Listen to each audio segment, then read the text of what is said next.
Hello, everybody. So, I gotta say, last night's episode of Game of Thrones, while it was on, I was sick. I was throwing up. I was disgusted. Not at all related to the episode. I didn't get to watch it till this morning, actually, because of how sick I was last night. But, yeah, I get to watch it. I really get to appreciate it this morning. And, I kind of just want to go through it and see, uh, like talk about the things I liked about it, things I didn't like about it, and just go through it. So just for starters, I'd like to say that this review is brought to you by Giant's Milk. So go get some of that.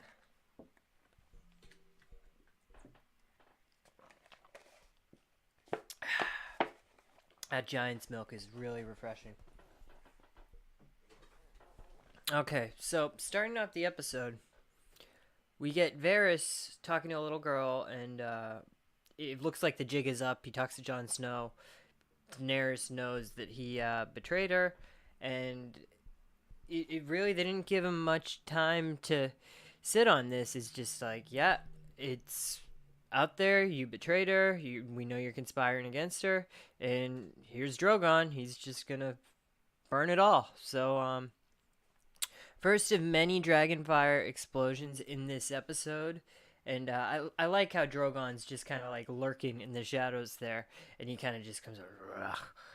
So I just thought that was pretty cool. Um, and so we get into this, and right after Varys' execution, he says that, or before he says, "I hope I'm wrong about you," pretty much, and that I deserve this.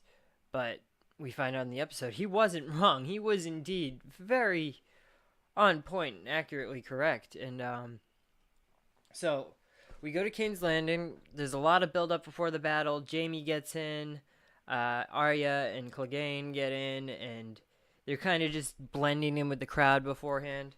And that's kind of something I really like. They kind of just faces in the crowd. Nobody really knows who they are, but they're going to be key players in the episode.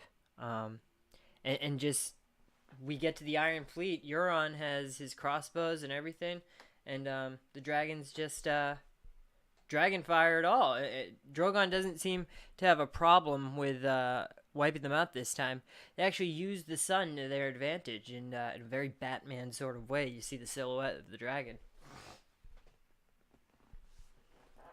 Sorry, I'm still a bit stuffy from being sick and all. But yeah, it seemed like last episode there were these boats with the crossbows on it. They're going to be a real threat, but it seems like they found a really effective way to counter the threat, just sticking with the sunlight and getting the fit. Because even like right before Euron's about to get blasted, he doesn't see it. Like he doesn't see it until it's there, and he jumps off. But I really like the strategy of going through, taking out all the crossbows at once, and then going to take out the Golden Company, opening up the doors of King's Landing from behind. And I just love that Golden Company guy. He didn't even say anything. He just like was like, "Yeah, I'm riding on my horse," and then boom behind him, and just really these images of men burning, and it's just with this armor on. You know that it's melting. You know that that's slowing down their death. Um, it's just awful, but awesome at the same time. But I love these images and how the strategy of breaching the gates from behind after taking all the crossbows out, because there's really at this point there's nothing that Cersei can do. She says all we need is one shot, but all the crossbows are gone. So Dany has asserted her dominance, and I'll just say, kind of what I think about that. I thought the battle itself, not much of a battle as much as it is. Until this point, I really liked what Dany was doing. I thought it was good strategy. I thought that she was being smart. I didn't think she was being emotional, really. She was just kind of tactically going in there. It's like, good. She's going to win. She's going to do this. It's all good. I thought killing Varys, I mean, I don't think he deserved to die necessarily. It just, that was more of a fulfillment of a promise that she made to him. Um, and with these guys, these were Lannister soldiers that were fighting against her, that were standing against her. and they had swords. They knew what they were signing up for. And Dany's looking on as the bells ring. Tyrion tells her, "When you hear the bells, stop. They've surrendered." And at this point, it's just she doesn't feel anything. She's just angry at these people that took everything from her.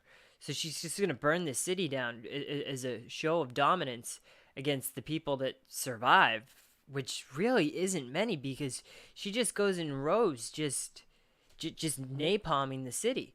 I mean, you can see there's innocent people in here, women, children, and this dragon is just taking them out, like just like they were the Lannister soldiers. And I just everybody's calling it a heel turn, complete heel. She's gone to the dark side. I mean, she's just destroying everything, and this really it's really tragic because it makes you sad. You just think of these dragons, Drogon, and the rest of these dragons when they were liberating Marine. It was just like remember like the music and stuff. It was such a triumphant moment when she was using the dragons to liberate Marine, and it's a shame that that wasn't enough for her, that just freeing people from the tyrants were enough for her. Because one thing is she could have just gone to the Red Keep and blown up Cersei at that point too.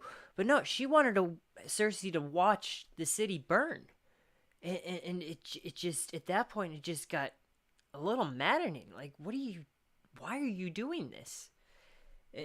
And she's killing women, children. She's not sparing anyone. And I mean, this shot here looks like a painting almost. It's beautiful, but it's tragic. It's like nothing you've ever seen before on TV. And Drogon's just doing these bombing runs on these innocent people.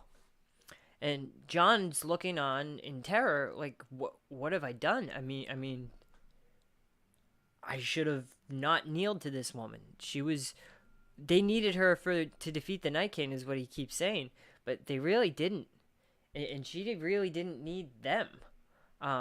She had plenty of force of dominance before the North joined her. So this all just seems like it was one big mistake, this alliance, because if they had just taken the city by siege, they would have had 3 dragons beforehand, and they could have just waited it out. This is all just about Dany not being patient. Meanwhile, Arya and Clegane infiltrate the Red Keep. They stand on this map. I think this is a great shot of them standing on the map.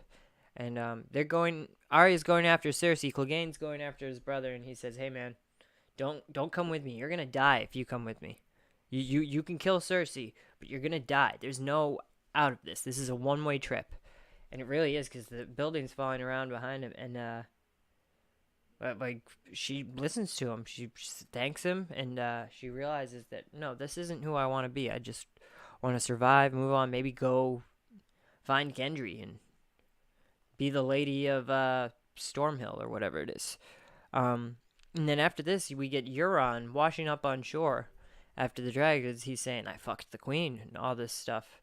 And then yeah, Jaime kills him. It was a well-deserved moment for Jaime. I'm glad that they at least gave him this moment before wiping him out. And because at this point of the episode, I have a really good feeling that Jaime's going to die. As much as and it's weird because the beginning of this episode, you hate Cersei for what she just did to Missandei. But by the end of the episode, you're feeling bad for Cersei and you hate Daenerys for what she's doing. But I'm glad that Jaime at least got to kill Euron, because, I mean, Euron was just a dick.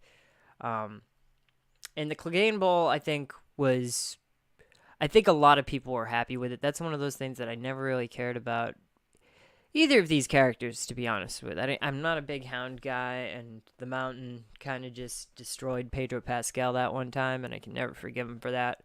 But I love this moment where Cersei just walks by, like, "I'm just gonna go over here now, and you guys can have this out. I'm not really needed for this." But yeah, it's just, she goes down, she finds Jaime, and they go to the crypts, or the underground tunnels where the dragon skulls are, where they have all these scenes. They showed the crossbow. Tyrion used to go down there. Jaime and Bronn met there, and it's really sad because Cersei. It's the most human they've made Cersei in so long. She doesn't want to die. She doesn't want her unborn child to die. And I gotta say, I didn't want her to die either. I just wanted them to get off and start a new life because at that point, they were willing to. So it's one of those things I was thinking when I saw this. I was like, oh, it's kind of like Rogue One, where the inevitable death is coming towards the frame, and your two characters are just in frame, embracing as death comes for them. And when death comes, it goes to black, and you just see the darkness that they do at this point. Um, but yeah, that's my review. I guess I'll just share some more thoughts in the episode. I like the episode. I just wish that they had like 10 episodes this season instead of 6. And I know people complain time, budget. You have the sets already set up. All I need is a few more dialogue driven episodes. Like, I don't need action based. I understand everything they've done with the dragons, with the CGI. I don't need any more special effects in this season. What I need is the more scheming in rooms, traveling in between places, the stuff that can make you care about characters that really wasn't that expensive to shoot. I mean, I'm sure it was expensive to shoot, but compared to the CGI that they have to use for Drogon, I'm pretty sure it would be on the cheap. And it's a shame that Daenerys went evil, and obviously Jon Snow's gonna have to stop her. But we'll see. If you like this format, I'm gonna try to do this format a little bit more. It was a bit more work, but I think it's gonna be a bit more rewarding when I put it up. So thanks for watching. Hope you like this. Hope you like Game of Thrones. Hit a like and subscribe, all that stuff. Bye.